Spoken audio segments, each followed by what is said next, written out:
சின்ன பசங்களாம் கெட்ட வார்த்தை பேசுகிறாங்க, அவங்களுக்கு அது தப்புன்னு கூட தெரியல, ஸ்டைலுன்னு நினச்சி பேசுகிறாங்க.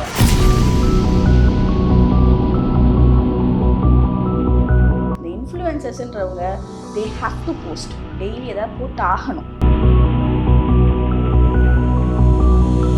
நீ யாரையாவது லவ் பண்றியாடா? அப்பா அப்படியெல்லாம் எதுவும் இல்லப்பா. அவ யாரையாவது காதலிக்கிறாளா? இல்லம்மா, அந்த மாதிரிலாம் எதுவும் இல்ல.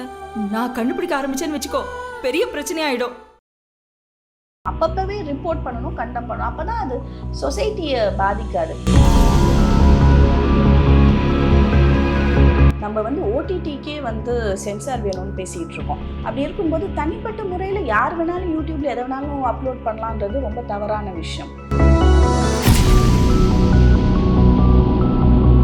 இப்போ வந்து ஒருத்தன் கொலையே பண்ணிட்டாங்கல்ல, இதெல்லாம் நடக்குது, அது வீடியோ வேற எடுக்க, அப்போ எவ்வளோ கட்ஸ் இருக்கும்.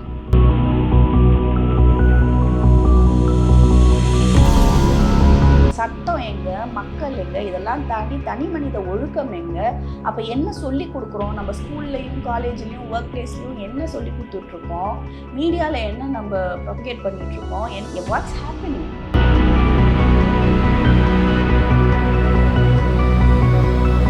ஐஸ்வர்யா கருத்தரித்தல் மையங்களில் ஜனவரி 30 முதல் பிப்ரவரி 5 வரை இலவச ஆலோசனை மற்றும் சிகிச்சைகளில் மாபெரும் சிறப்பு சலுகை. தங்கமயில் தை கொண்டாட்டம் சிறப்பு சலுகையாக தங்கம் கிராமிற்கு ரூபாய் 300 முதல் ரூபாய் 600 வரை தள்ளுபடி. இச்சலுகை பிப்ரவரி 1 வரை மட்டுமே. தங்கம் வாங்க தங்கமயிலுக்கு வாங்க. எகைன் இந்த நெகட்டிவிட்டி, கோமாளித்தனம், இந்த கிரிஞ்ச், இந்த மாதிரி விஷயங்கள் தான் இப்போ இருக்கக்கூடிய மக்களுக்கு ஒருவேளை அது பிடிக்கா, பிகாஸ் அதை தான் நிறைய பேர் பார்க்கவும் செய்கிறாங்களும் தோணுதா மேம் உங்களுக்கு?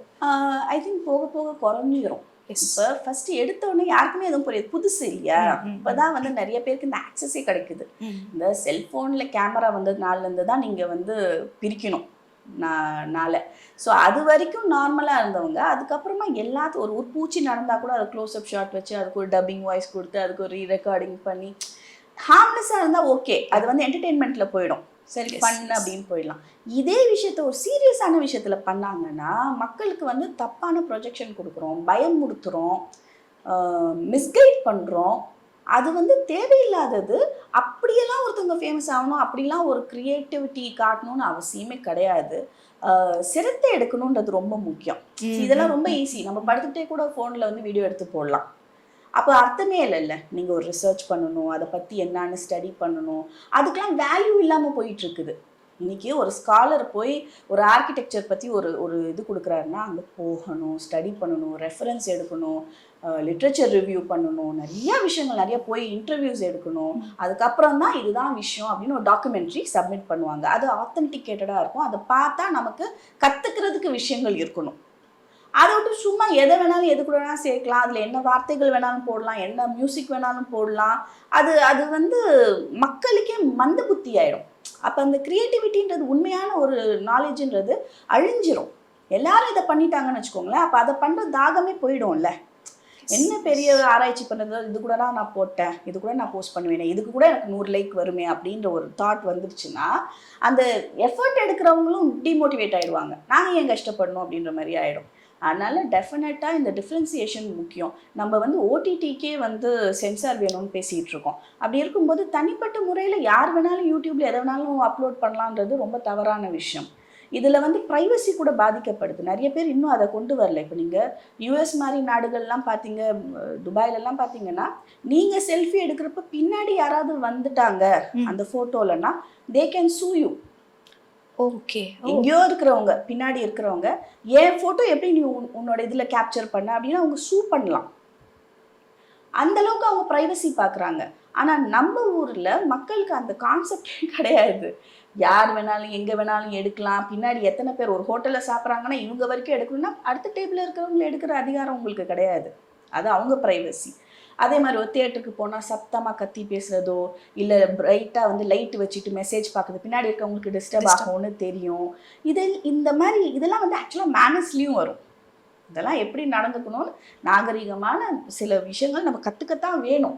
சும்மா நம்ம வெஸ்டர்ன் ட்ரெஸ் போட்டுட்டோம், நம்ம வந்து மாடர்ன் ஃபுட்டு சாப்பிட்றோம் அப்படின்றது மட்டும் வந்து மாடர்னிட்டி கிடையாது, மாடர்னைசேஷன் கிடையாது. You have to be modern in your thought where you should not disturb others. அவங்கள வந்து ப்ரைவசி இன்வேட் பண்ணுறதோ டிஸ்டர்ப் பண்ணுறதோ.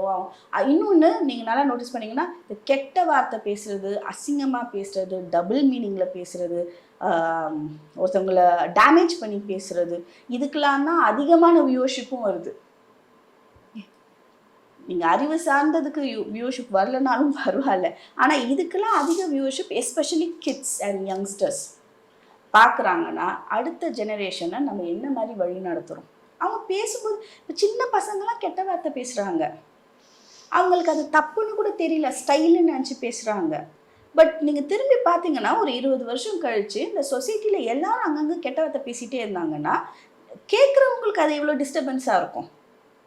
இதெல்லாம் யோசிக்கிறதே கிடையாது. இதெல்லாம் வந்து கண்டெம் பண்ணணும், அரெஸ்ட் பண்ணுறதுக்கே இருக்கணும். சைபர் கிரைமில் இது இருக்கணும். எனக்கு தெரிஞ்சு எப்படி ஓடிடிக்கு சென்சார் கேட்குறோமோ இந்த மாதிரி மெட்டீரியல்லாம் அப்லோட் பண்ணால் டெஃபினட்டாக cyber crime should interfere and arrest those people. எதாவது பெனால்ட்டியாவது இருக்கணும். அப்போ தான் ஒரு ரெஸ்பான்சிபிலிட்டி வரும்ல. இல்லாட்டி எதை வேணாலும் போடலாம் தான் தோணும். ஸோ மக்களும் கொஞ்சம் மாறணும். மக்கள் வந்து அவங்க போஸ்ட் பண்ணுறதும் சரி, அவங்க பார்க்குறதும் சரி, ரெண்டையுமே அந்த டேஸ்ட் அந்த குவாலிட்டியை கொஞ்சம் மாற்றிக்கிட்டா நல்லாயிருக்கும். இப்போ சைல்டு பற்றி பேசினதுனால இப்போது நிறைய பேர் இப்போ வந்து கப்பலாக போடும் போது இல்லை குழந்தைங்களுக்கே ஃபோன் கொடுத்து ஒரு சேனல் தனியாக வந்து பேரண்ட்ஸ் ஸ்டார்ட் பண்ணுறாங்க மேம். இப்போ சில குழந்தைகள் ரொம்ப என்னன்னு நினைவே தெரியாமலாம் சில குழந்தைகள் வந்து தானாக வீடியோஸ் எல்லாம் போடுறாங்க. சில பேர் இப்போ பேரண்ட்ஸாக வந்து அவங்க பாப்பாவோட ஃபோட்டோஸ்லாம் போடும்போது கொஞ்சம் ட்ரெஸ்ஸை ஒரு இன்னர்ஸ் மட்டுமே போட்டிருப்பாங்க, அந்த மாதிரி வீடியோஸ் எல்லாம் போடுவாங்க. குழந்தை அப்படிங்கிறதுனால பெருசாக எதுவும் தோடாது, அது க்யூட்டாக என்ஜாய் பண்ணுவாங்க அவங்களோட விஷயங்கள் எல்லாத்தையும். அந்த குழந்தை வளரும் போது இதெல்லாம் பார்க்கும்போது என்ன மேம் ஆகும்? இவங்க அதுக்குள்ள அதை நார்மலைஸ் பண்ணிடுவாங்க. அந்த குழந்தை வளர்ந்ததுக்கப்புறமா அதே ட்ரெஸ் போடுற அளவுக்கு இவங்க நார்மலைஸ் பண்ணிடுவாங்க. அதனால் மக்கள் வந்து ஒரு விஷயத்தை அணுகும்போது காமெடியாவோ ஃபன்னாவோ மட்டும் அணுகக்கூடாதுன்றதை நான் திருப்பி சொல்லிகிட்டு இருக்கேன். இன்னைக்கு டேட்டுக்கு அது காமெடி தான். இன்னைக்கு டேட்டுக்கு இவங்க 4 பேர் உட்காந்து சிரிக்கும் போது அது காமெடி தான்.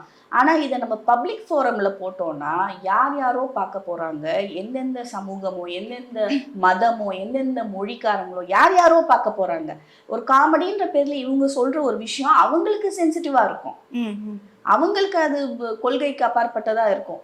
அது நீங்கள் பப்ளிக் ஃபோரமில் போடும்போது you should have that response. அதுதான் திருப்பி சொல்லியிருக்காங்க, அந்த ரெஸ்பான்சிபிலிட்டி எங்கே போச்சு, அதுதான் ரொம்ப முக்கியம். நம்ம வெறும் நீங்களும் நானும் ஒரு வீடியோ பார்க்குறோமா, நம்ம சிரிச்சிட்டு இருக்கோமா, என்ன வேணாலும் பார்க்கலாம். அதே நம்ம பப்ளிக்கு போடுறோமா ரொம்ப யோசிச்சு தான் போடணும், ஒவ்வொரு எழுத்தும் யோசிச்சு தான் போடணும். அந்த ரெஸ்பான்சிபிலிட்டி இல்லைன்னா போடக்கூடாது. ஏன்னா அது யாரையோ பாதிக்கும், சுற்றி இவங்களையும் பாதிக்கும். அதை கேர்லெஸ்ஸாக போட்டுட்டு பார்த்துக்கலாம், அப்புறமா நமக்கு தான் பேமெண்ட் வந்துடுதே, நமக்கு தான் வந்து ஸ்பான்சர் வந்தது, அது இதுன்னு பண்ணாங்கன்னா அது சொசைட்டிக்கு அவங்க பண்ணுற மிகப்பெரிய ஒரு பாதகம்.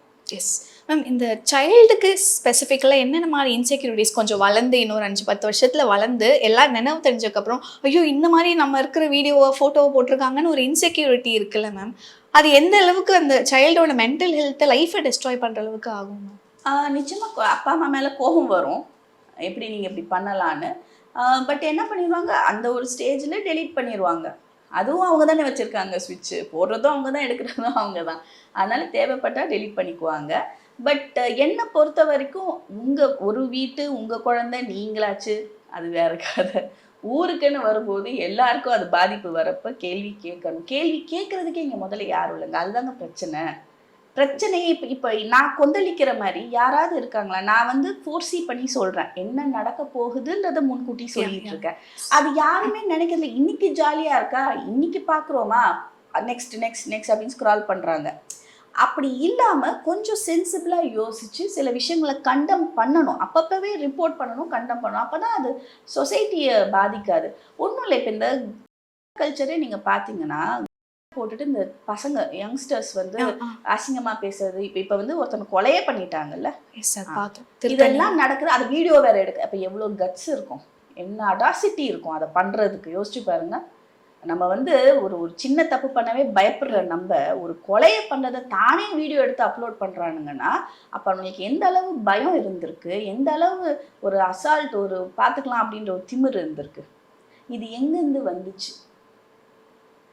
ஏன்னா இந்த மாதிரி வீடியோஸை தொடர்ந்து பார்த்துட்டே இருக்கும்போது தனக்குள்ளேயே ஒரு தன்னம்பிக்கை வந்துடும், தப்பான தன்னம்பிக்கை. நான் பார்த்துக்கலாம்டா அப்படின்றது. எப்படி பண்ணலாம்? சட்டம் எங்க, மக்கள் எங்க, இதெல்லாம் தாண்டி தனி மனித ஒழுக்கம் எங்க? அப்போ என்ன சொல்லி கொடுக்குறோம்? நம்ம ஸ்கூல்லையும் காலேஜ்லேயும் ஒர்க் பிளேஸ்லையும் என்ன சொல்லி கொடுத்துட்ருக்கோம்? மீடியாவில் என்ன நம்ம ப்ரொபகேட் பண்ணிகிட்ருக்கோம்? What's happening? அப்போ யார் வேணாலும் என்ன வேணாலும் பேசலாம், என்ன வேணாலும் செய்யலாம் அப்படின்னா அப்போ ஒரு ஒழுங்குமுறையே இருக்காது. சட்டத்தால் ஓரளவு தான் கட்டுப்படுத்த முடியும், போலீஸால் ஓரளவு தான் கட்டுப்படுத்த முடியும், டீச்சர்ஸால் ஓரளவு தான் கேள்வி கேட்க முடியும். இப்போலாம் பேரண்ட்ஸாலேயே கேள்வி கேட்க முடியறதில்ல.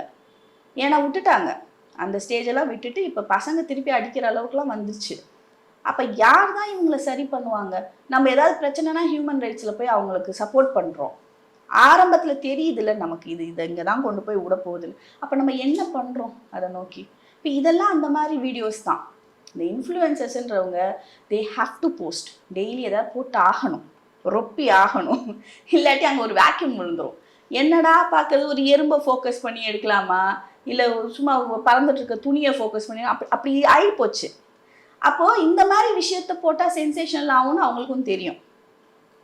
இப்போ நல்லா யோசிச்சு பாருங்க, அது வந்து இன்டென்ஷனலி டேக்கன் வீடியோவாக இருந்துச்சுன்னா ஒரு உயிர் போயிடுச்சு இல்லை, அது திருப்பி வருமா? இது எவ்வளோ பெரிய ஒரு பிரச்சனை இது. இவங்க விளையாட்டாக பண்ணியிருக்கலாம், இல்லை ஒரு ப்ராங்காக பண்ணியிருக்கலாம், இல்லை இவங்க அசியூம் பண்ணிட்டு பண்ணியிருக்கலாம், ஒரு வேளை அவர் தப்பானவர்னு பண்ணியிருக்கலாம், இல்லை உண்மையிலே அவர் தப்பானவராக கூட இருக்கட்டும். ஸ்பாட்லேயே ஏன் நீங்கள் கேட்கல? அங்கேயே கேட்டு அங்கேயே முடிச்சு விட்ருக்கலாம். இதே வீடியோவை வேறு மாதிரி எடுத்துருக்கலாமே, பிரேவா அவரை என்கவுண்டர் பண்ணி ஏன் இப்படி பண்ணீங்கன்னு சொல்லி கன்ஃபரன்ட் பண்ணால் அவர் ஒன்றா சொல்லியிருப்பார், இல்லைம்மா அங்கே பிரேக் போட்டாங்க விழுந்துட்டாங்க சொல்லியிருப்பாரு, இல்லை தெரியாமல் பண்ணிட்டு ஏதோ ஒரு பதில் வந்திருக்கும், அதோடு அது முடிஞ்சிருக்கும்ல. அண்ட் இந்த கமெண்ட்ஸ் போடுறவங்க என்ன நடந்துச்சுன்னே தெரியாமல் எடுத்தோன்னே கடன்னு ஒரு ஜட்ஜ்மெண்டல் கமெண்ட்ஸ் போடுறது, அது பண்ணவே பண்ணாதீங்க. எது ஒன்றும் கண்ணால் பார்ப்பதும் காதால் கேட்பதும் பத்தாது, தீர விசாரித்தலும் வேணும். அதுதான் அறிவு. சும்மா பார்த்துட்டானா அதில் அப்படிதான் இருக்குது, நான் அவங்க சொன்னாங்க கேள்விப்பட்டேன், அப்படி இல்லை. தீர விசாரிக்கணும், அதுக்கப்புறம் தான் உங்கள் ஜட்ஜ்மெண்ட் நீங்கள் கொடுக்கணும். ஒரே ஒரு சின்ன கமெண்ட், சீன்னு ஒரு கமெண்ட் இருந்தால் கூட அதில் என்ன அர்த்தம்ன்றது பாருங்கள், என்ன சொல்கிறாங்கன்னு பார்த்துட்டு நீங்கள் உங்கள் கமெண்ட் கொடுங்க. இதெல்லாம் வந்து மக்கள் ரெஸ்பான்சிபிளாக பண்ணணும். இது இல்லைன்னா பண்ணாதீங்க, சும்மா இருந்துருங்கன்னு வேணான்னு. நீங்கள் உங்களுக்கு understand you take that effort, அந்த டைம் எடுத்து எஃபர்ட் எடுத்து. சில பேர் நைட்டில் வந்து அறத்தூக்கத்தில் கூட கமெண்ட் பண்ணுவாங்க, சும்மா அப்படியே ஸ்க்ரால் பண்ணிக்கிட்டு எனக்கு தோணுச்சு பண்ணேன்னு. ஆனால் அது ஒரு உயிர் போகுன்றதுக்கு இது ஒரு சான்று. நீங்கள் பண்ணுற விளையாட்டுத்தனமோ கேர்லெஸ்னஸோ ஒரு மனுஷனுடைய உயிரே போகிறதுக்கு கூட வாய்ப்பு இருக்குது அப்படின்றது மக்கள் இனிமேலாவது ஒரு அவேர்னஸ் வரணும்னு நினைக்கிறேன். நீ யாரையாவது லவ் பண்றியாடா? அப்பா அப்படியெல்லாம் எதுவும் இல்லப்பா. அவ யாரையாவது காதலிக்கிறாளா? இல்லம்மா, அந்த மாதிரிலாம் எதுவும் இல்லை. நான் கண்டுபிடிக்க ஆரம்பிச்சேன்னு வச்சுக்கோ, பெரிய பிரச்சனை ஆயிடும். ஐஸ்வர்யா கருத்தரித்தல் மையங்களில் ஜனவரி 30 முதல் பிப்ரவரி 5 வரை இலவச ஆலோசனை மற்றும் சிகிச்சைகளில் மாபெரும் சிறப்பு சலுகை. தங்கமயில் தை கொண்டாட்டம் சிறப்பு சலுகையாக தங்கம் கிராமிற்கு ரூபாய் 300 முதல் ரூபாய் 600 வரை தள்ளுபடி. இச்சலுகை பிப்ரவரி 1 வரை மட்டுமே. தங்கம் வாங்க, தங்கமயிலுக்கு வாங்க.